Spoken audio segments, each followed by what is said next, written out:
Le plaisir est immense pour moi pour vous présenter ce nouveau numéro de Communication Plus. L'actualité reste dominée par le braquage des clients au niveau de l'agence La Rabobank sur la place Victoire. L'insécurité à Kinshasa, que faire pour que ce genre d'actes ne se reproduisent plus? On en parle bien évidemment au cours de cette émission. Il y a également autre sujet d'actualité, c'est les grandes résolutions du conclave de Joseph Kabila et ses poulains à Nairobi. Donc, à la fin de ces conclaves, Joseph Kabila a été porté comme candidat en 2028 par ses poulains. Oui, ils ont créé une plateforme Sauvons le Congo. Est-ce le plagiat? On va en savoir davantage au cours de cette émission. C'est donc la radicalisation de Joseph Kabila. Un jeu dangereux pour Kinshasa. On trouvera bien évidemment toutes les réponses au cours de cette émission avec l'habitué de cette émission. Lui, c'est Jacques Mayalou. Il est analyste politique, libre penseur. Jacques Mayalou, bonjour et bienvenue dans Communication Plus. Bonjour, monsieur Apollinaire. Comment vous allez? Ça fait longtemps, on ne vous voit plus. Vous étiez où? Dans la solitude, en train de penser le Congo. En train de penser Congo. Ouais. Et comment va la santé? Au rythme du pays, même si ça n'allait pas, je dirais toujours ça va parce que nous devons toujours vivre avec l'espoir. Ça ira un jour. Ok, ça ira un jour. Entrons dans le vif du sujet. Donc, l'actualité est dominée par les braquages des clients au niveau de l'agence de la Rabobank. Comment vous avez analysé ces faits donc, par rapport à l'insécurité qui sévit dans la ville-province de Kinshasa? De but en blanc, je crois que l'insécurité est voulue et créée par qui? Point d'interrogation. Moi, je crois que le scénario était mal monté. Et c'est pas la première. Est-ce qu'il y a une main noire derrière ces faits? Les services compétents feront leur travail pour savoir qui sont derrière ces genres de montage. Moi, je crois que c'est triste lorsque dans un grand pays comme le nôtre, ouais, il y a des ennemis de la République qui cherchent toujours à créer la haine, l'insécurité. C'est triste de voir qu'aujourd'hui, ces ennemis de la République ne veulent pas de la paix, ne veulent pas que les choses changent. Sur ces, lorsqu'il y a la justice, lorsqu'il y a la paix, la vie paisible de combien de mortels, les choses marchent comme il se doit. Mais ce qui est sûr, nous sortons d'un marasme pendant plus de 18 ans. Vous savez comment est-ce qu'on s'est retrouvé dans cette situation? Rien ne marchait. Et je crois qu'aujourd'hui, on essaye de faire de notre mieux pour que les choses marchent. Okay. Et dans tout ça, nous devons être sérieux. Et quand on voit que les gens ne sont pas sérieux, ils cherchent toujours à revenir au pouvoir, eux qui n'ont rien fait, il faut qu'on se pose des questions. Et revenons un peu sur les conditions dans lesquelles cette dame a été appréhendée, traînée dans la rue. Quelle est votre lecture des images qui passent sur les réseaux sociaux? Humainement parlant, oui. Tout être qui soit voleur, qui soit un bandit, a droit à des présomptions. On ne peut pas les traîner. On va se faire justice. Non, pas du tout, pas du tout. Oui. Mais pourquoi est-ce que... Mais si elle ôtait plusieurs vies humaines, ça vous enchanterait, vous, Jacques Mayalou? Oh, pas du tout. Alors. Pas du tout. Alors. Mais raison pour laquelle on ne peut pas se faire justice. Pourquoi nous sommes dans une société et à la tête, on a un souverain, on a un président? C'est pour dire, monsieur le président, ouais, nous remettons notre liberté entre vos mains. Donc, vous êtes là pour nous protéger. Et si j'ai un différend avec un de mes frères, c'est au souverain de juger, de rendre justice. Et on ne peut pas se rendre justice, sinon ça sera la jungle. Comme disaient des philosophes de l'époque, hein, ou tu me tues ou je te tue. C'est la jungle. Et vous voulez qu'on passe... Et pour qu'on entre dans une non, situation- excusez-moi. Vous voulez qu'on revienne à l'état de nature? À l'état primitif? C'est ce que vous voulez? Non. La justice est là, la justice va faire son travail. Et les amis qui l'ont traîné dans la rue, vous condamnez? J'ai toujours condamné tout ce qui est anormal. Si vous trouvez que c'est anormal, c'est que nous devons condamner. Je condamne tout ce qui est haine, tout ce qui est rancune, tout ce qui est mal. Lorsque vous traînez un innocent, lorsque vous traînez un idiot, un zigoto, et vous savez que non, c'est un humain comme vous. Moi, je crois qu'on doit être plus humain que l'animal. Ce sont les animaux qui ne se contrôlent pas. Très bien. Peu importe la situation, soyons humains. Soyons humains. Vous saluez quand même la bravoure des services de sécurité qui ont pu maîtriser la situation. Donc, et la population a vaqué librement à ses occupations, sans atermoiement. Moi, je crois que les choses ne sont pas faciles. Nous devons toujours encourager. Et quand ça ne marche pas, nous devons toujours chercher les moyens, des méthodes pour que ça marche. Nous avons de sérieux problèmes, nous avons des défis à relever. Comme vous le savez, rien n'est facile lorsqu'on vous remet une tâche à remplir. Vous devez être entouré, il faut qu'il y ait le renforcement des capacités. Eh bien, beaucoup de choses nous manquent. Pourquoi? Parce qu'on a la guerre à l'Est. Et lorsqu'on est focalisé à cette guerre, eh bien, il y a certaines choses qui nous échappent. Moi, je crois que la police a fait... son travail. Oui, tout à fait, son travail. Même s'il y a des améliorations, on finira toujours par améliorer. Ok, on finira par améliorer. Parce que vous savez que dans la ville-province de Kinshasa, donc, le banditisme urbain est fait surface. Vous, Jacques Mayalou, qu'est-ce que vous pouvez proposer des pistes, des solutions à ce que ce banditisme urbain dans la ville-province de Kinshasa n'existe pas? Ou soit que ce banditisme cesse dans la ville-province de Kinshasa. Que faire? Que faire? Oui.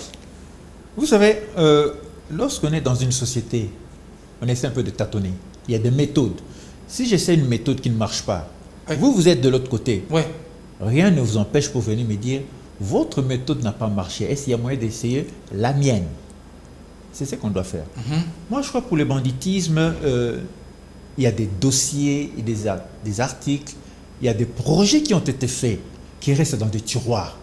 Ce qui pose problème, c'est l'applicabilité, qu'on le mette en place.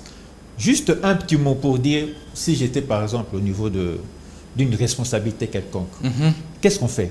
On se réunit autour d'une table, tout le monde, pasteurs, nos politiciens, pour dire qu'est-ce que nous devons faire pour cette situation. Ok. Moi, par exemple, je dis, il faut qu'il y ait de voitures mobiles avec caméra pour surveiller la ville de Kinshasa jour et nuit, 24 sur 24. Passons à tout ce qui est vigilance. À l'époque, c'était vigilance. Et pourquoi ça manque pour l'instant? Pourquoi ça manque? Moi, je crois que le moyen pose problème parce que nous sommes concentrés à tout ce qui est effort de guerre. Ce qui fait que, bon... Tous les efforts sont consentis de l'autre côté. Mais on ne peut pas suivre deux lièvres à la fois. Donc, on ne peut plus parler de développement. Nous devons parler développement. Nous devons parler développement. Exact. La preuve, bon, on essaie un peu de faire ce que nous devons faire. Parce que, vous savez, un parent ne peut pas pleurer devant son fils pour dire « Mon fils, je n'ai pas d'argent ». Il doit trouver des solutions adéquates. Il doit être stoïcien, absolument. Ah oui. Moi, je crois que les solutions finiront par être trouvées, mais à condition qu'on se mette tous à table pour trouver de bonnes résolutions. Ces jeunes coupeurs de bras, appelés les bandits, les Koulouna. Les Koulouna. Donc, on voit quand même un effort du gouvernement qui est fourni dans ce sens-là pour les ramener comme des bâtisseurs. Ils coulent des bétons, ils font des bancs. Donc ils sont versés directement dans le service national. Comment vous trouvez cette initiative? Ça, ce sont des initiatives louables qu'on doit encourager. Très bien. Tout ce qui est service de l'État, tout ce qui est république, nation. Et soyez-en sûrs, ce sont les fils et les filles de la République qui doivent servir leur République, qui doivent jouer la partition. Mais tout ce Koulouna qu'on envoie faire le service national, Ouais. mais c'est toute une force, comme on dit, force work. C'est la main-d'œuvre. Donc là, vous aurez des menuisiers, des maçons, des ferrailleurs. Une fois leur service fini, c'est eux qui seront, comme on dit, sur le marché. Quand bien même Employables. ils sont envoyés au service national, mais le banditisme urbain persiste dans la ville-province de Kinshasa. Moi, je crois qu'il faut resserrer encore, il faut aller encore plus loin. Mais ceci ne peut pas être à l'apanage d'une seule personne. Il faut qu'on se mette d'accord pour dire, est-ce que vous voulez que j'applique la méthode dure? Parce que si aujourd'hui, l'autorité que nos parents avaient à l'époque, on le remet en place, vous serez le premier à dire que c'est la dictature. Très bien. Jacques Mayolo, abordons une autre thématique, c'est celle du conclave de Nairobi. Donc, il y a eu plusieurs recommandations assorties de ces conclaves, bien ficelées par les amis de l'opposition. Et au finish, in fine, c'est Sauvons le Congo, une autre plateforme. Donc, apparemment, c'est déjà entendu. Bon, à l'époque d'Isaïr, j'ai connu le pasteur Coutinho. Oui. Et Sauvons le Congo. Sauvons le Congo est venu sous le joug de l'ancien président, où le pasteur Coutinho avait vu comment est-ce que le pays ne marchait plus, comment est-ce que le pays était au bord du gouffre. Et c'est là où il s'est levé pour dire « Sauvons le Congo ». Je le félicite. À l'époque, il avait eu ce courage de le faire. Malheureusement, le régime en place l'a incarcéré, l'a torturé. Et vous savez comment s'est finie l'histoire. Si aujourd'hui, ça doit être repris, moi, je crois que le pasteur Coutinho doit porter plainte. Pour moi, je pense... Ils ont plagié. Absolument. Pour moi, ils auraient dû dire « Sauvons notre empire économique et notre influence ». Mais n'ont-ils pas raison quand ils disent que l'insécurité persiste donc dans la partie de l'Est de la République démocratique du Congo, et le pouvoir d'achat s'effrite davantage, ils parlent de la mauvaise gouvernance. N'ont-ils pas raison, ces amis? Et les fils et filles du pays peuvent se retrouver autour d'une table, parler les problèmes du Congo. Mais combien de dialogues nous avons eu dans ce pays? Ok, vous allez dire que nos guerres à l'Est, l'insécurité. Mais qu'est-ce que nous avons trouvé dans ce pays? Qu'est-ce que nous avons hérité? Effectivement, Mobutu est parti, on ne parle plus de Mobutu après 20 ans. Celui-ci est parti, on ne parlera plus de... Mais la moindre des choses, lorsque vous quittez le pouvoir, vous devez rester dans une noblesse, dans une grandeur. Ce qui n'est pas le cas. Insécurité, guerre. Le gouvernement en place essaie de faire de son mieux pour gérer cette situation. Ce n'est pas en se mettant en dehors, en exil, en se faisant exiler, que vous allez avoir l'aura de la population. Il y a une opposition ici à l'intérieur. Mais si vous me parlez de l'opposition à l'extérieur, je veux savoir, est-ce que c'est l'opposition et une seule ou bien l'opposition est divisée? L'opposition est fragmentée parce qu'il y a des vertèbres qui ne se sont pas retrouvées en Nairobi. Et ça, c'est un point que je félicite nos opposants qui sont ici en place, bien qu'ils n'arrivent toujours pas à trouver un porte-parole depuis. Mais je pense qu'ils ont bon sujet de ne pas trahir le Congo, de ne pas pactiser avec le mal.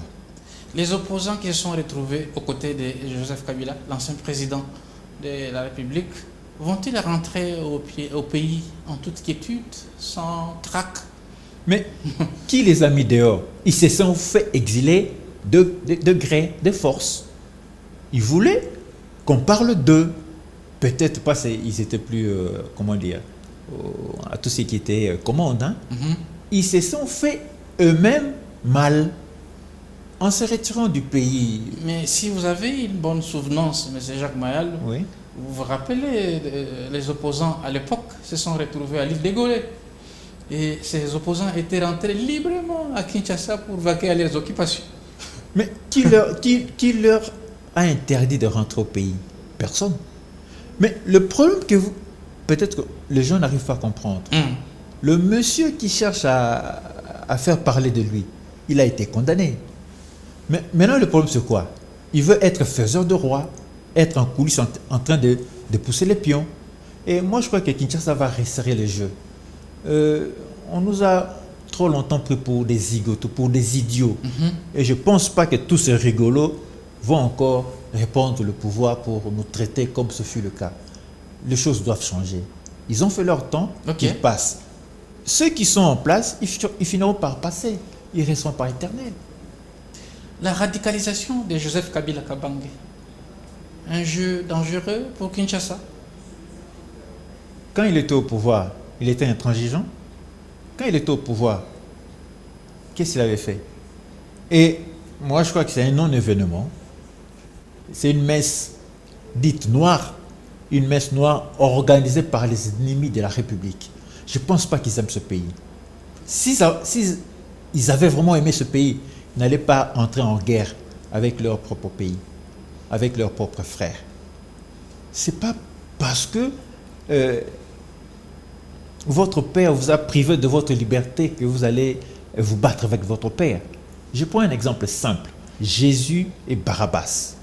Ponce Pilate a dit, je me décharge de cette situation. Au peuple de choisir entre Jésus et Barabbas. Vous savez qui est celui-là que le peuple avait choisi? C'était Barabbas. Étonné, Barabbas dira, mais je vous ai violé, je vous ai tué. Et vous demandez à ce que je sois libéré. Oui, on veut de toi. Donc, à comprendre celui qui veut comprendre. Si vous êtes victime et vous commencez à réclamer votre bourreau, c'est qu'il y a un problème. Soyons sérieux dans ce qu'on fait, dans nos actions et dans nos observations. Dans leur résolution, ils ont porté Joseph Kabila comme leur candidat en 2028. Et Joseph Kabila qui avait boycotté les élections ici en République démocratique du Congo. Comment vous analysez cette situation? Parce que là, il embrasse l'opposition et que deviennent ces 12 engagements qu'il avait pris autrefois. Analysons simplement. Allez-y. Il veut faire parler de lui au niveau international. Il a été condamné, ça vous savez. Et pour faire diversion, qu'est-ce qu'il préfère? Il préfère récolter quelques rigolos, entre guillemets, les élitistes. Jean-Claude Wemba, Franck Diongo. Mais écoutez, ils étaient ici, qu'est-ce qu'ils ont fait? Qu'est-ce qu'ils nous ont prouvé comme expérience qu'ils avaient? Et parce que les uns et les autres, il y a l'un qui n'a pas eu la place au niveau de ministère, il s'est fait exiler. Et parce que dans ce genre de conclave, il y a toujours des perdièmes, peut-être en panne d'argent de poche, il se pointe là-bas pour le perdiem. Moi, je crois que nous devons être sérieux dans ce qu'on fait, comme je ne cesse de le dire. Hein. Autrefois, nous avons condamné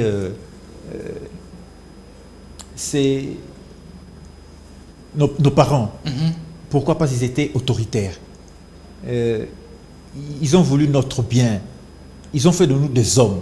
Eux, aujourd'hui, c'est l'éducation. Ah oui, oui. Et aujourd'hui, il faut redresser les enfants. Absolument. Avec la chicotte. Et si aujourd'hui on cherche à être autoritaire, vous serez le premier à nous traiter des dictateurs. Vous serez le premier. Mais sachant que non, la démocratie, c'est tout un processus, eh bien, nous devons aller à pas de tortue. À pas de tortue. Parce que si vous faites un peu d'histoire, faites un peu d'histoire, les mesures draconiennes, ça vient du mot Draco. Draco fut un législateur athénien. À son époque, celui qui vole un œuf, vole un bœuf, on le tue. Ils étaient tués. Ça a pris du temps et les Athéniens étaient irréprochables. Et c'est comme ça qu'on disait que non, c'était la mère de la démocratie. Et Solon est venu pour dire nous devons équilibrer les choses. Et c'est là où Solon a dit il faut qu'il y ait un délit, qu'il faut un crime. Moi, je crois que ce n'est pas du jour au lendemain que vous devez nous parler de la démocratie. Nous sommes bantous, le chef, on le respecte. Nous sommes des Bantous, le parent, on le respecte. J'ai respecté mes parents. Aujourd'hui, je suis fier de ce que je suis. Donc, ne nous poussez pas à être dictateurs. Mes parents n'étaient pas dictateurs, mais ils étaient autoritaires. Voilà. L'une des questions posées à l'un des opposants à Nairobi, de savoir pourquoi eux, ils ne condamnent pas l'agression rwandaise. Et la réponse était simple.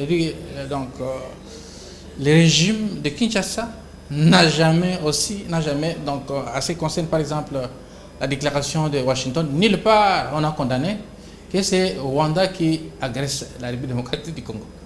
Mais c'est connu de tous. C'est connu de tous. Vous savez pourquoi le Rwanda agresse notre pays? Mais là, je donne raison à mes parents. Quand je grandissais, et ils disaient quoi, vos parents? Quand je grandissais, mes parents ne voulaient pas que je ramène les amis à la maison. Vous savez pourquoi? Pourquoi? C'est parce qu'ils nous protégeaient. Ces Rwandais qui sont venus étudier ici, ils sont venus voir le Zaïre comme un petit Paris. Ils ne voulaient plus rentrer. Et c'est comme ça, envieux, ils sont dit, bon écoute, nous comme on est des paresseux, la terre zaïroise leur intéressait. Donc, pour être franc, le Rwanda sait ce qu'il fait. Ce n'est pas le peuple rwandais, c'est le régime. C'est le régime de Kigali. Comment expliquer une minorité en place en train de gérer les Hutus qui sont majoritaires? Il y a quelque chose qui ne marche pas. Il y a quelque chose qui ne marche pas. Okay. Donc, vous voulez qu'on... exemple simple, vous êtes minoritaire, vous venez chez moi, vous voulez imposer. Vous devez vous conformer à ce que la majorité impose. Et si aujourd'hui le Rwanda nous agresse, c'est en complicité avec ses ennemis de la République qui sont en dehors du pays. Dans le forum tenu à Bruxelles, le président Félix Antoine Tshisekedi a tendu la main à son homologue rwandais Paul Kagame de faire la paix des braves. Ça vous a inquiété par rapport à la prise de position des discours des chefs de l'État? Mais c'est ça la politique, c'est ça la diplomatie. Vous savez, les alliances se font et se défont. À l'époque, si j'ai un problème avec mon ennemi, j'irai appeler celui qui est à côté de moi, même si je ne m'entends pas avec lui. Okay. Cependant, par humanisme, par solidarité, on va s'allier pour combattre l'ennemi. Une fois l'ennemi est combattu, chacun va répondre sa position. Écoute, je ne te parle pas, je ne te parle pas. Mais moi, je crois qu'aujourd'hui, ce que fait le président Félix est absolument une diplomatie que personne n'arrivera à comprendre. Peut-être un jour, on finira par comprendre. Moi, mon grand-père me disait toujours, si dans la famille, vous êtes à 3, un idiot, un intelligent et un fou, vous aurez toujours besoin d'eux. Il ne faut pas exclure, vous aurez toujours besoin d'eux. Très bien, Jacques Mayalo. Donc, abordons une autre thématique, celle relative à la dédollarisation qui est en marche. Donc, comment vous avez trouvé ces réformes? À qui revient la palme d'or? Moi, je ne sais pas si en ce moment on doit parler de palme d'or. Parlons des réformes. C'est une réforme courageuse qu'on doit encourager si cela va aller au bénéfice du peuple. Effectivement, le nouveau gouverneur André Wameso a bon jugé de réformer, de structurer les choses parce que fort longtemps, notre économie a été laissée à l'abandon entre les mains des métèques. Mais comment voulez-vous un grand pays comme le nôtre soit dollarisé? On ne parle que de dollars. Moi, je crois le fait qu'il a martelé, qu'il a donné un point pour dire, écoutez, enough is enough. Trop, c'est trop. Trop, c'est trop. Ah oui, maintenant... Mais c'est pour quelle durée? Ça va prendre combien de temps? Parce que là, on spéculait vers 17, 18. Aujourd'hui, c'est 21, 22. Vous ne pensez pas que les choses peuvent revenir en galop? Que ça revienne au galop ou pas, pour l'instant, laissez le temps au temps. Nous allons voir comment ça va marcher. Effectivement, il y aura des mécanismes pour soutenir cette réforme. Parce que le gouverneur avait dit, nous avons encore des réserves. Ils ont injecté l'argent. Ils ont des réserves. Et moi, je crois que les réserves, nous les avons. Et vu aussi l'économie avec le ministre Mukoko Samba, ils vont travailler de ce que les prix baissent. Mais ce n'est pas du jour au lendemain. C'est tout un processus, ça prendra du temps. Mais du temps... La population s'inquiète. Il y a les pouvoirs d'achat qui s'effritent du jour au jour. Donc on ne sait plus tenir les foyers. Les prix restent intacts. Même les prix des transports en commun sont restés intacts. Mais quand nous ne dépendons que de l'importation, qu'est-ce que vous attendez comme résultat? Raison pour laquelle il faut réformer, il faut qu'il y ait des réformes courageuses. Absolument. Sans réforme, le pays ne va pas s'en sortir. Tout le temps, ah oui, comme vous savez pourquoi le pays est resté fort longtemps dans le gouffre qu'on essaie un peu de faire sortir. C'est parce qu'il y a eu le laxisme et la complaisance. Regarde aujourd'hui ce qu'on nous ramène. Sauvons notre empire économique et notre influence. Pourquoi ils veulent revenir? C'est pour protéger tout ce qu'ils ont perdu. Ils ont perdu des carrés miniers, ils ont perdu des douanes, ils ont perdu beaucoup de choses. Et c'est pour ça qu'ils veulent revenir. Vous les avez condamnés à mort. Mais Jésus a été condamné à mort, oui ou non? Jésus a été condamné, pourquoi? Qu'est-ce qu'il avait fait? S'il est condamné, il sait ce qu'il a fait. Rose Kapangala, Matungulu, il y a beaucoup de gens qui sont partis, on n'a pas eu de suite.